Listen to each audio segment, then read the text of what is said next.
Hello, my name is Myia Toney. It is Monday, April 15th, 2024, and I am interviewing Irene Hanan. Okay, so I want to start off by asking you when and where were you born? I was born in Philadelphia, Pennsylvania, and you really want me to give the year. It was 1946. Okay, that's So good. So you grew up there your entire life, or yes, in the suburbs of Philadelphia. Philadelphia? Okay, that's good to Yeah. know. So growing up, did your parents work inside the home or one parent worked outside of the home? My father worked outside the home and my mother was inside. Inside the home. Okay. Remember, this was the 1940s. You're right. You're right. Okay. So, with that being said, you told me that your dad did work outside of the home. So, what else do you remember about your home growing up as far as your siblings, the type of house you lived in? Oh my.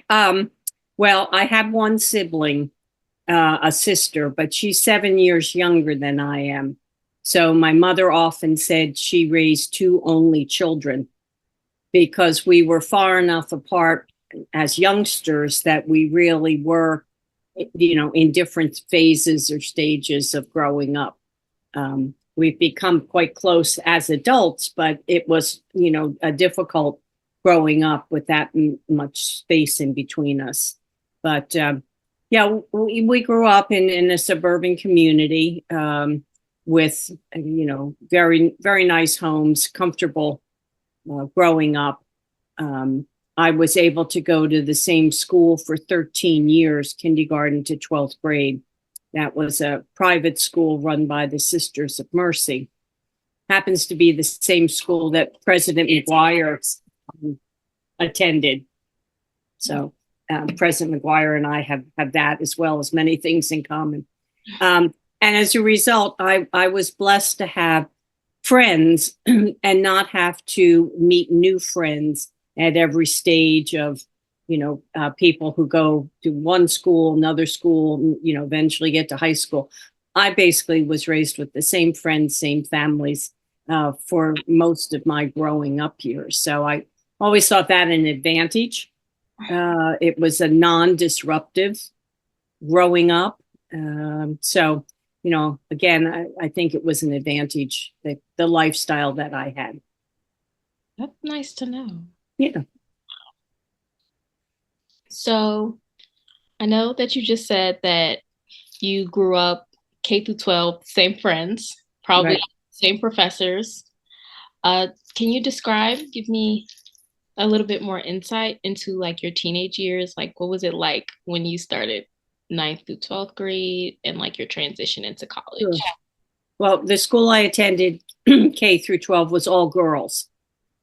So, it was a different kind of experience through adolescence and through teenage years because we were in that environment. And I am a great proponent of single sex education for girls and women.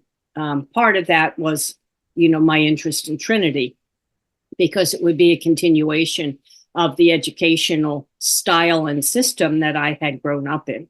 Um, and it was a great formation.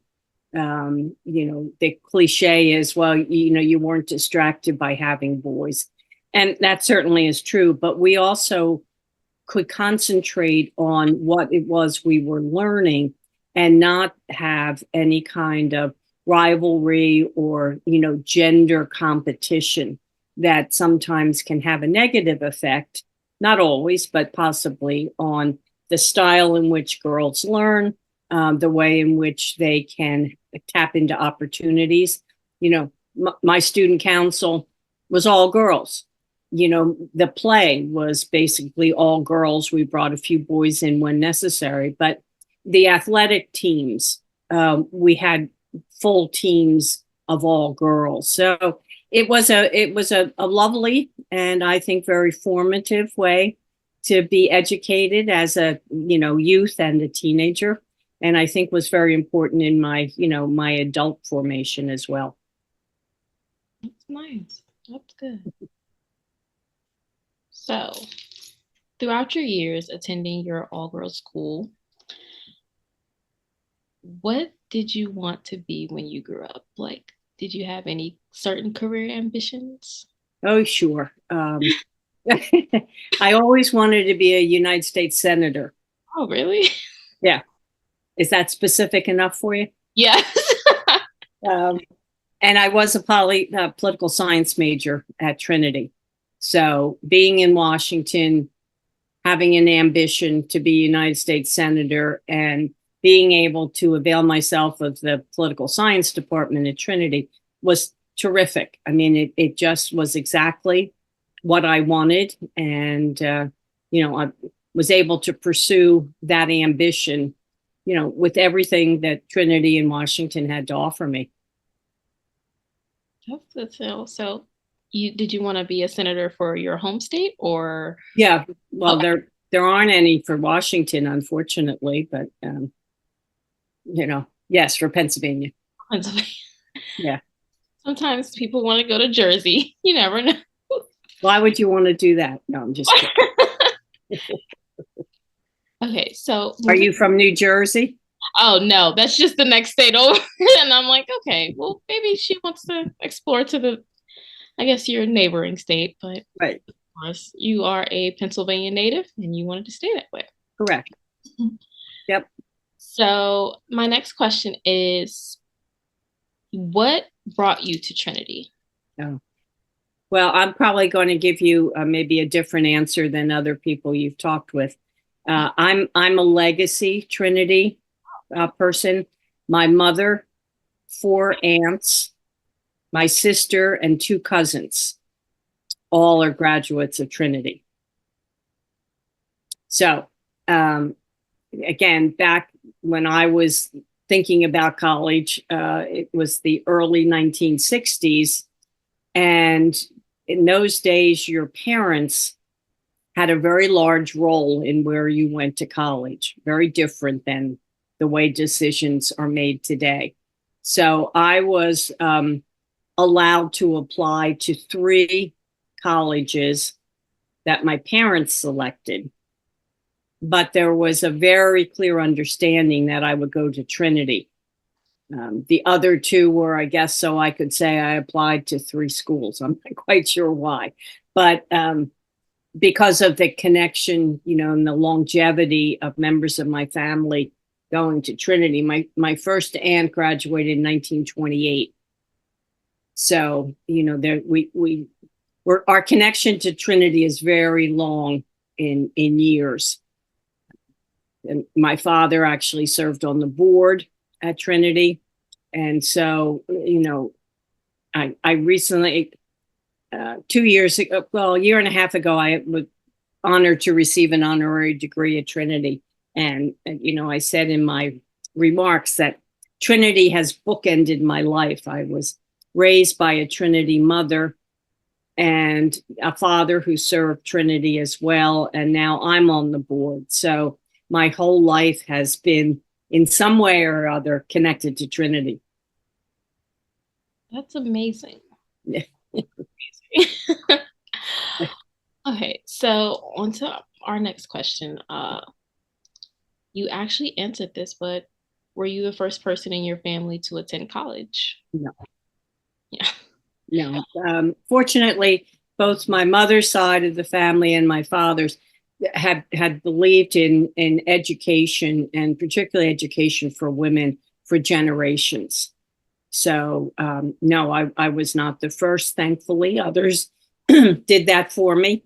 But it was a hallmark of our families that education was understood to be an absolutely critical aspect of our development, and we were fortunate our families could provide that.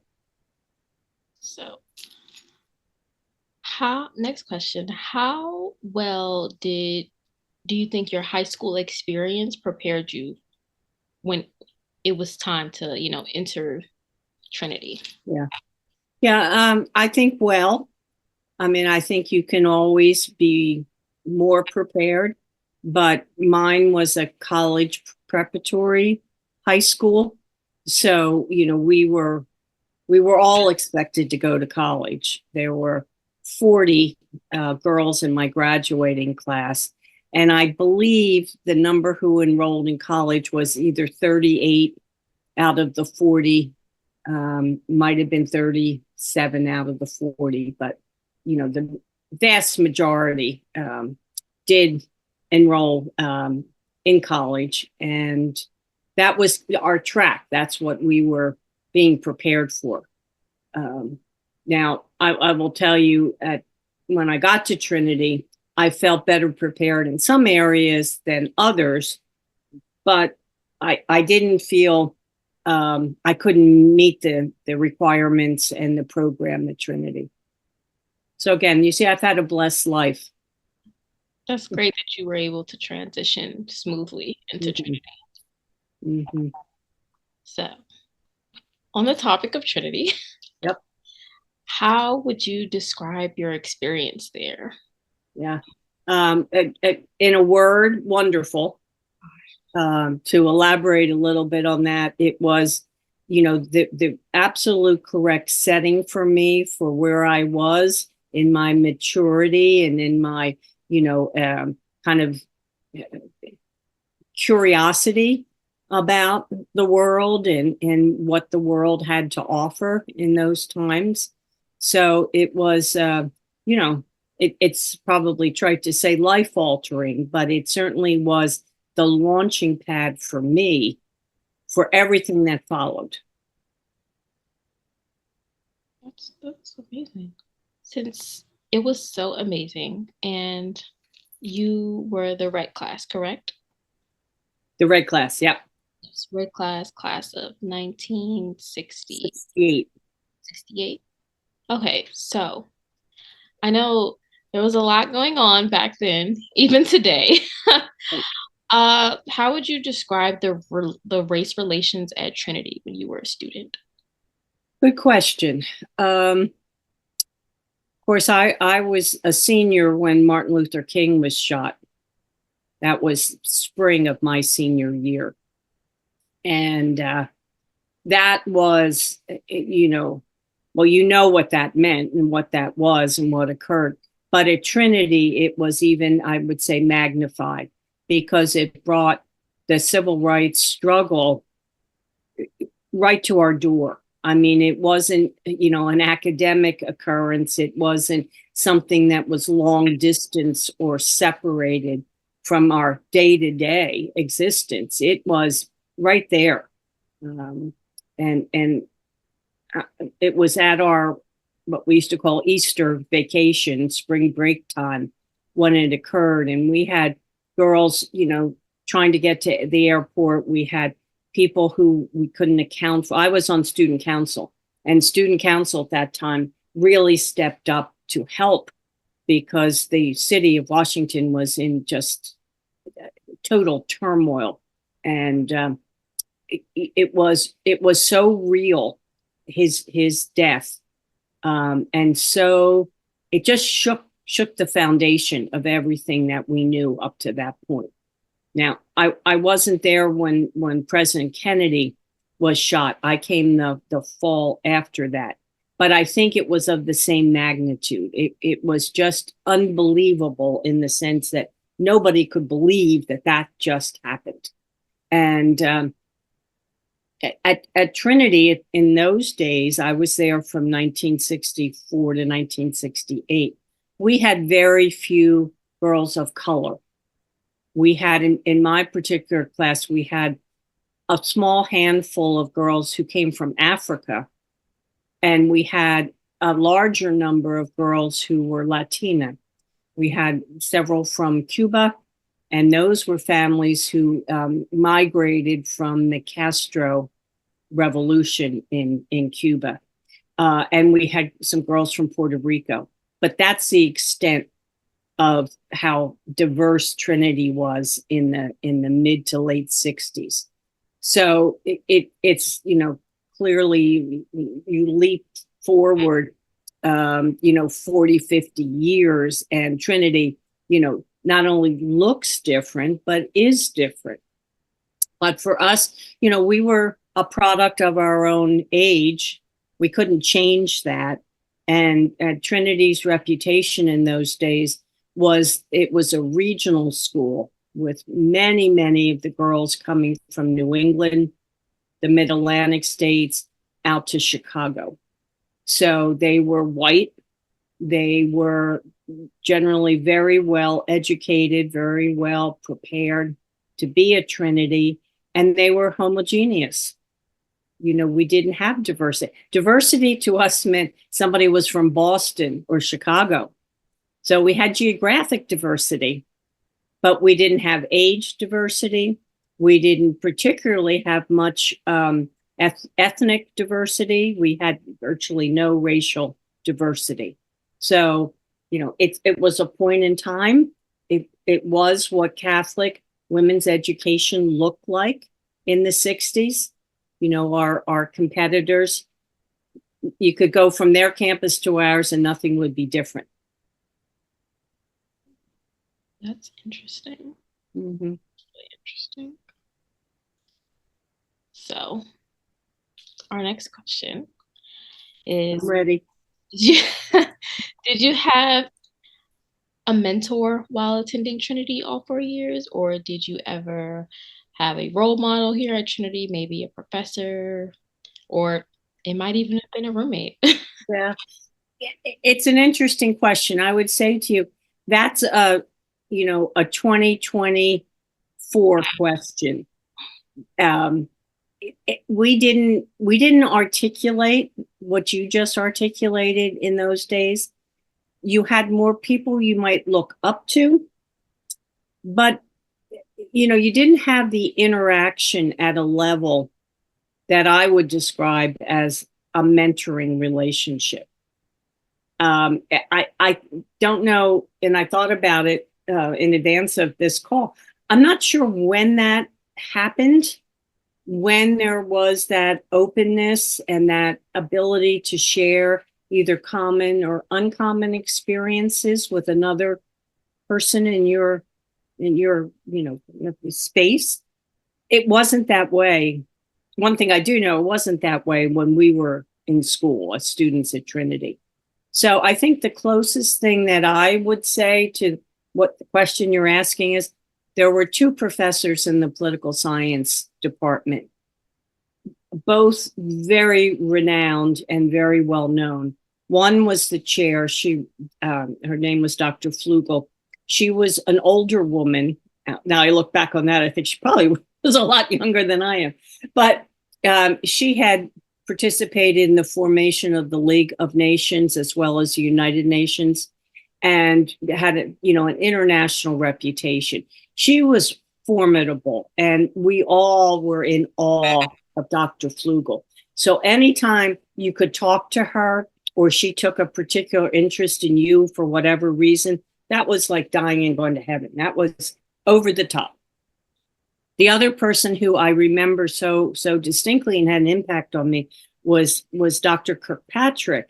She went on to be the United States ambassador to the United Nations. And she was so different than Dr. Flugel, probably 20 or more years younger. She was married. She had young children. So when she was in the classroom with us, she brought a whole different experience, and one that I guess was easier to relate to because she was closer in age to us, and she was like having a normal life.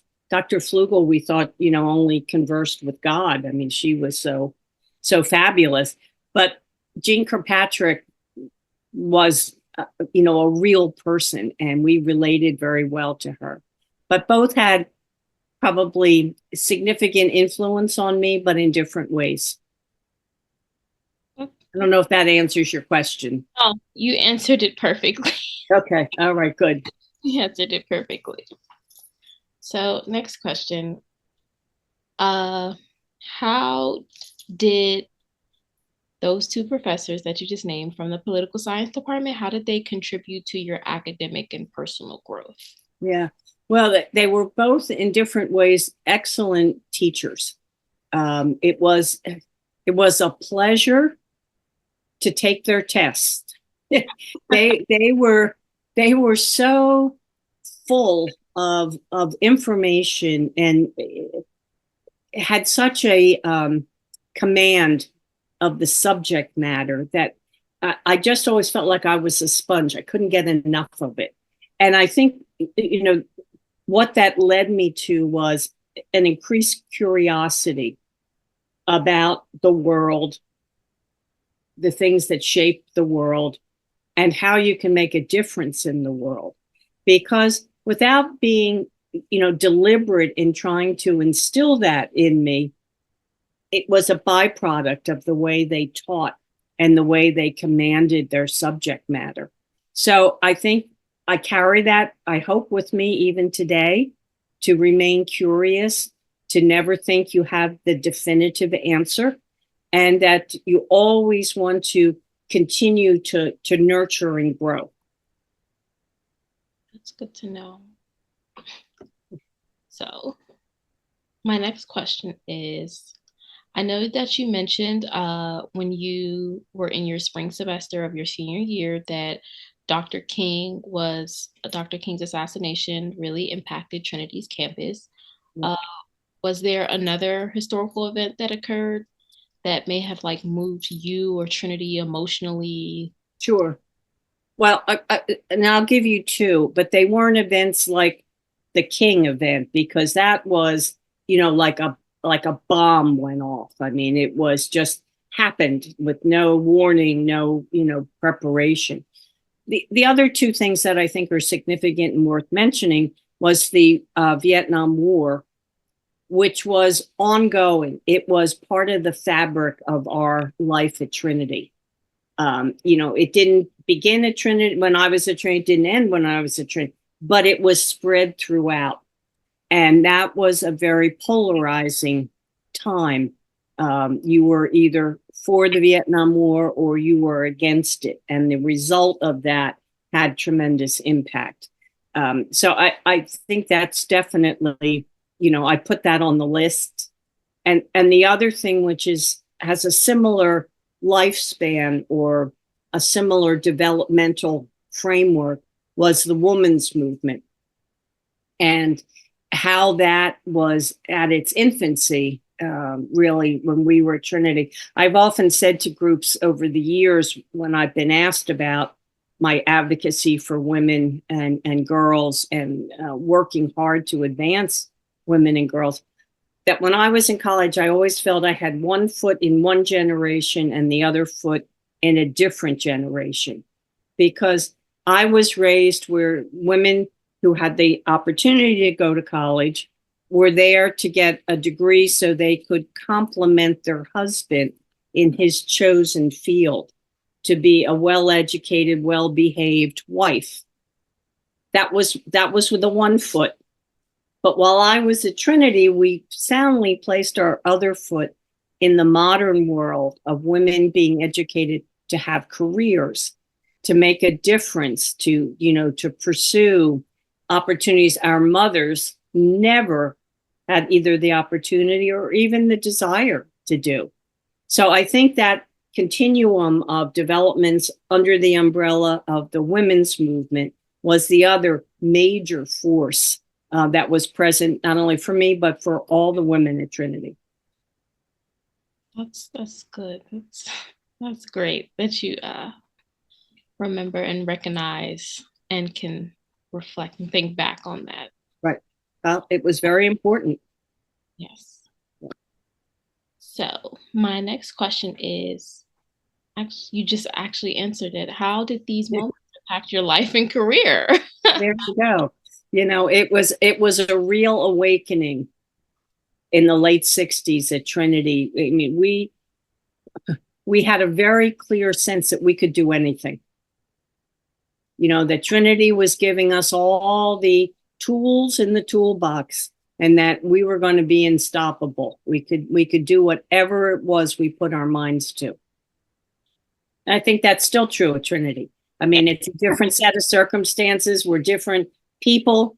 But boy, when I'm on campus for board meetings and other things, I see that all the time. I mean, the drive and the ambition of the students at Trinity is remarkable.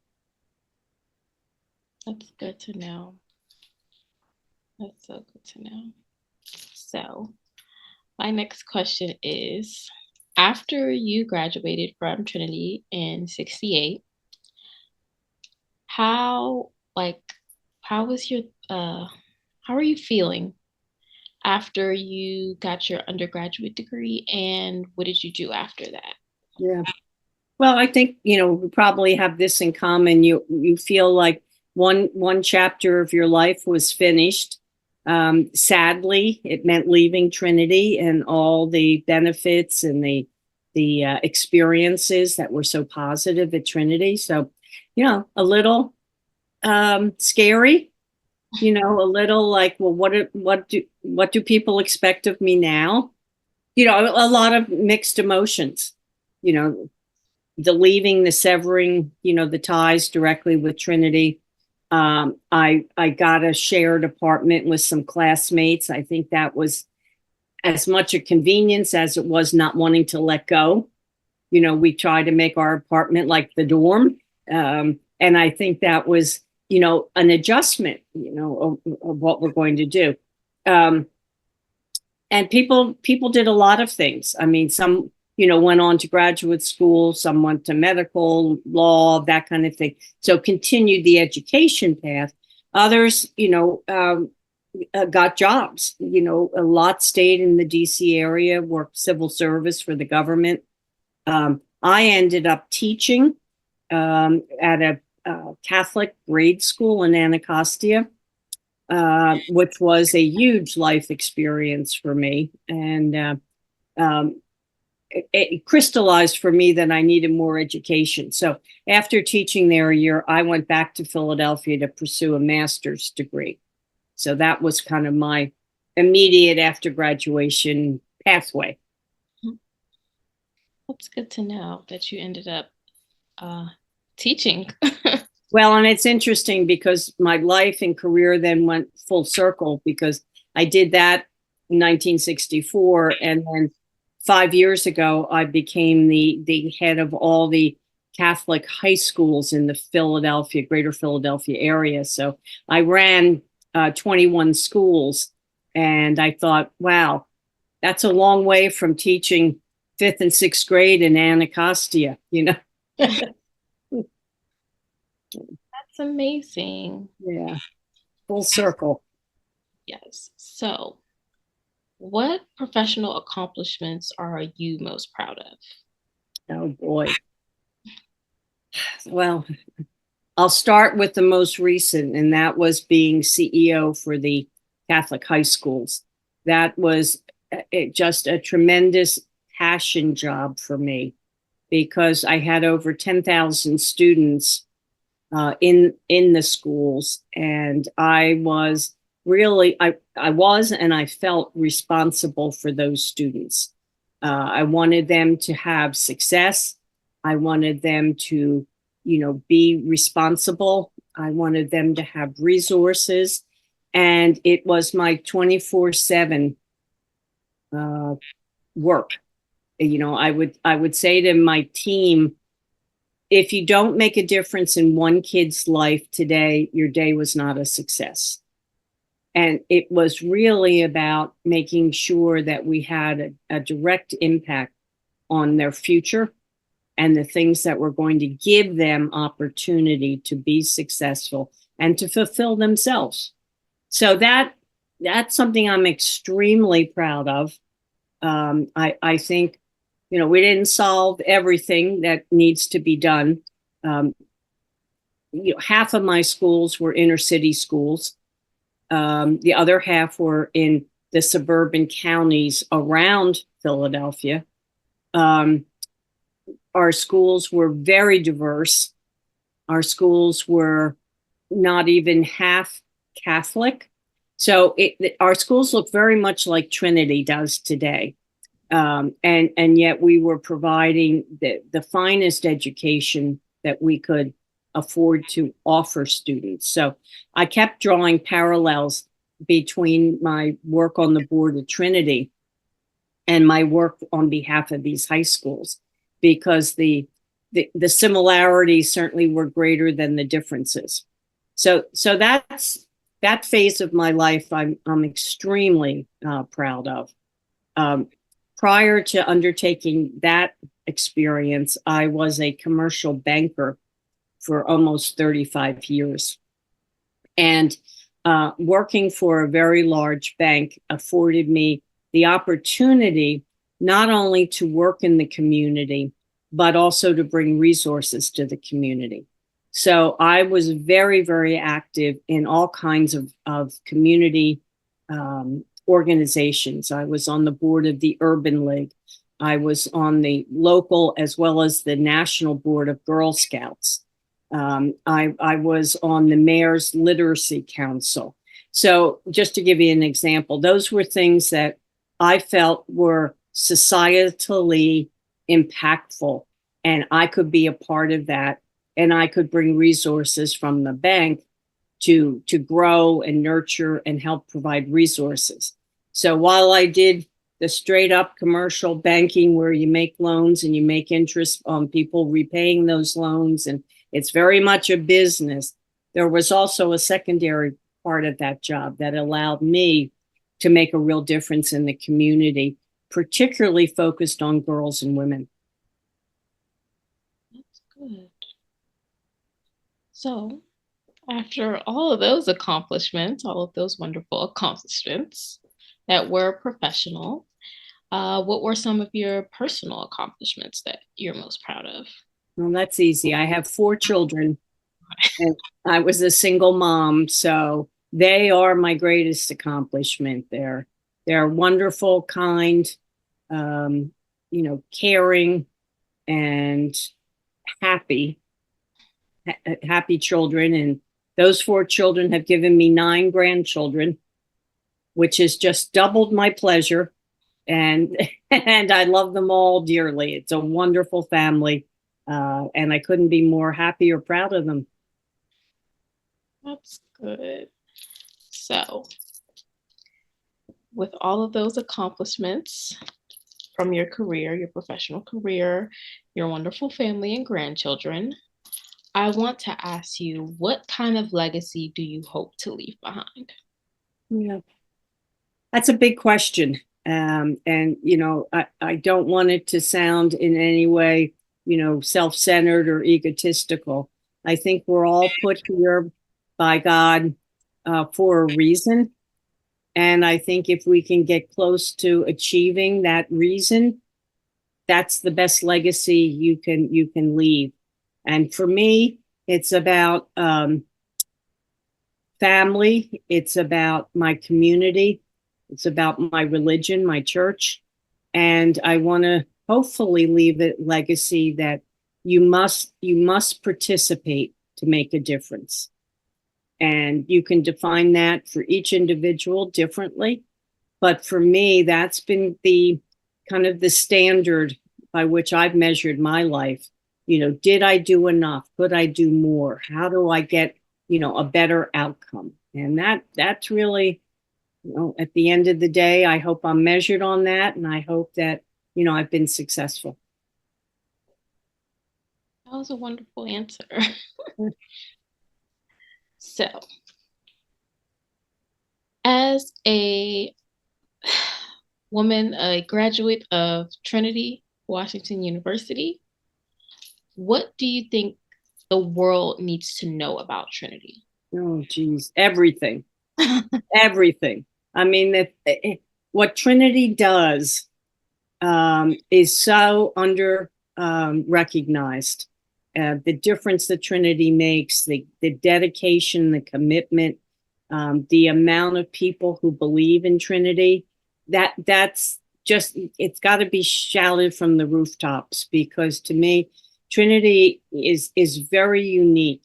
Trinity was founded by a group of women. It was governed by women. and it had a very clear mission as to what it wanted to do in education. And I'm so proud that all these 125 years later, Trinity is still committed to that same mission. And that's to help educate and fulfill the opportunity and the promise of women. And it's never varied from that. I mean, you go back to, 1896, that was the mission. And you look at 2024 and your class graduate, same mission. So it's a remarkable history and legacy to continue that. And, one of the things I pray for is that the graduates of Trinity today know that, understand that, and value that, and that you will preserve that legacy as much as I've tried to do it since 1960